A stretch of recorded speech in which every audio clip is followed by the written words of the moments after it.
Okay, today Goji Center is going to tell us their theory for what happened to the boat in the beginning of Jurassic Park 3. This is a freaking hot topic. This is a very heavily debated thing. I'm pretty sure people's lives have been ruined over this. Their families fell apart, wives cheated on them just for their opinions on this specific scene, so it's very important. I'm excited to see what they think happened. Leave a like on the video, subscribe for more, subscribe to Goji Center, and let's get into it.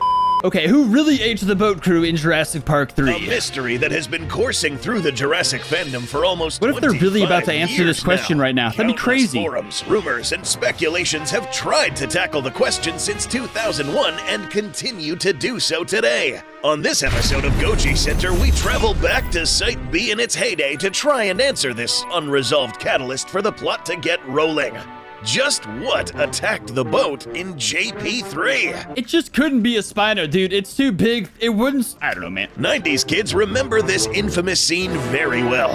In the first outing in the franchise, not directly based on the book by Michael Crichton, we see a completely original premise in the opening of the third film, with the cloning of InGen's dinosaurs revealed to the wider world when an angry Papa Rex tore holes in San Diego before its kid tore holes in Ludlow's everything. Exactly the kind of business we would think would crop up did so.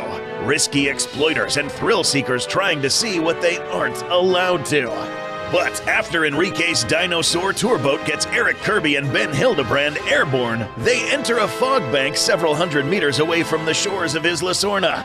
We hear something messing with the boat and violently yanking the tow line around, but the boat doesn't become visible again for about 20 seconds. When Eric and Ben get a look at Enrique's fate, all they see is a bloody smear dashed across the boat, the deck torn up, and not a single sign of anybody on board. If we're going to examine that for evidence, there's no way it could be anything other than pteranodons. It also doesn't exactly make sense. It's just a very I guess we're about to have it answered, right? Various fan theories and rumors have floated around the net for a quarter century, and it seems like at some point or another, everybody had their own take.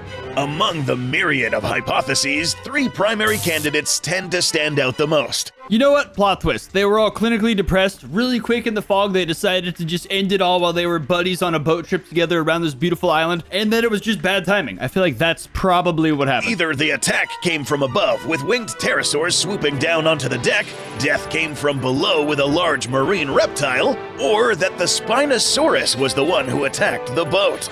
You'll see by the end of this video how two of these options are technically two correct answers. First things first, there is $1 million word we really need to establish here.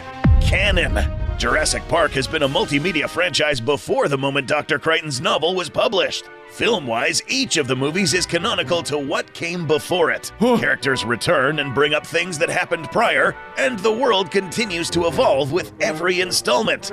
Now, every single movie outing has had a menagerie of tie-in media from books to video games to comics to toys. You know where it gets weird for me is Camp Cretaceous, bro. I know it's canon, and I know it's a universally loved show, and I'm just an old piece of crap for not fully loving it. It's just according to that show, no dinosaur could canonically catch a small child and eat them because you can't eat kids on TV, and it's a kids' TV show. So it's like, for that to be canon, just, I don't know. Each of these are derived media, or as one could call them, secondary canon.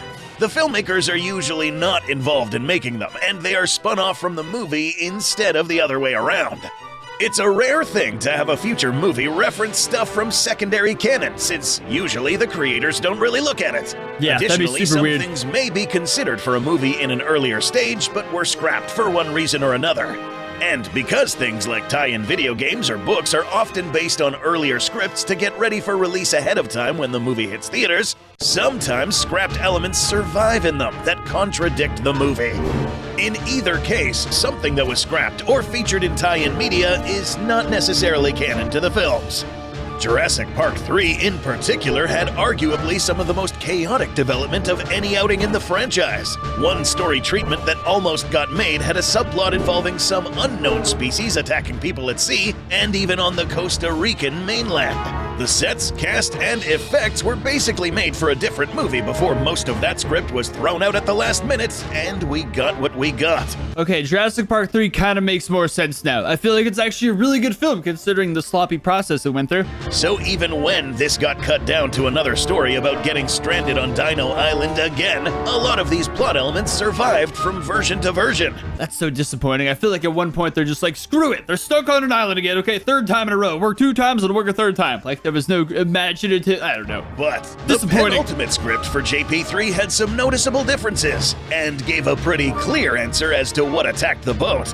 After the run-in with a horde of raptors killing the Spinosaurus, Dr. Grant and company would have bumped into the wreckage of the tour boat on the shores of the island.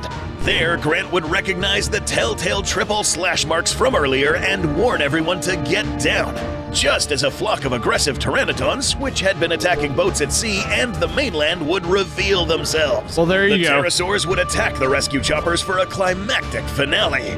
So, in the earlier drafts, it was pretty clear it was going to be the pteranodons that attacked the boat earlier. Bro, that would have been so sweet. That would have been the sickest freaking scene ever. God, that sucks. Key word, however, is going to be, because one of the major changes from the script to film was that the pteranodons were changed from being free-roaming to locked up in the aviary. Because it also would have made perfect sense with like Eric and the stepdad or whatever, like the stepdad dying in the trees and Eric getting away. It all would have made so much more sense, bro. We did see pteranodon of a different type flying around in the last movie, and there were even several cut sequences where this group would have menaced the cast and killed numerous InGen hunters. This would have included a very familiar-sounding attack on the rescue choppers. However, with these sequences being cut and there not being any showing of these other pteranodon in the 3rd movie, there's little reason to think the clones we saw in the 2nd outing were responsible for the attack, or even aggressive enough to consider it. Yeah. All of the major plot details for JP3 have to be found in JP3. None of the filmmakers were probably seriously expecting us to remember a quick cameo from the end of the last movie by a species we didn't really see do anything on screen like the first pterosaurs in the films. The marine reptiles are negated out for the same reason. While later media like the Telltale game established at least one Tylosaurus existed before the events of the 3rd movie, that wasn't on the mind of the filmmakers in 2001. Mosasaurs do show up in concept art for the 3rd movie, but only in very limited capacity and not at sea. So, by process of elimination, there's only really one option left. I feel like it was funding. I feel like you'd get rid of an epic scene like Pteranodons going for a helicopter. I feel like it was removed because of funding, not because of logic. Those cheap bastards. This big, angry... Visual storytelling is how movies communicate things to us without spelling them out. While the Spinosaurus being associated with water is pretty well established in 2025, this wasn't well known in 2001. Until we got the attack on the salvaged boats towards the end of the movie, we had no reason to think the antagonist of the 3rd movie was any more aquatic than a raptor or T-Rex. That's so true. How do they establish that the Spinosaurus is quite adept in the water? By having it stalk and attack a boat.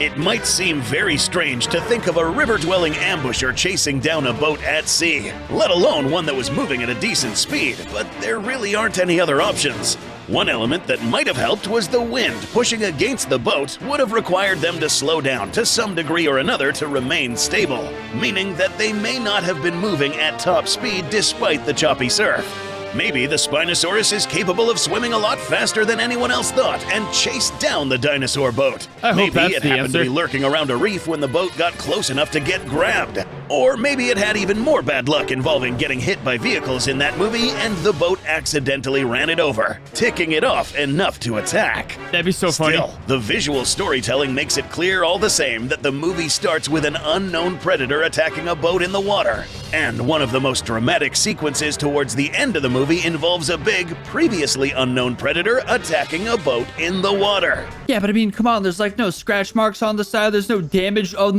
the hull. You know, the hull's in pristine shape. Whether the Spino speedily chased the boat down, was stealthy and caught it in an ambush, or just had really bad luck as to get hit twice by vehicles with a Kirby on board, the result was the same. That's funny. The Spinosaurus would have had more than enough reach to snag Enrique or his coworker in its jaws, tearing open the Poor canopy Enrique. and deck with its claws, and violently thrashing the boat around left and right to knock anyone left overboard like what we see in the movie.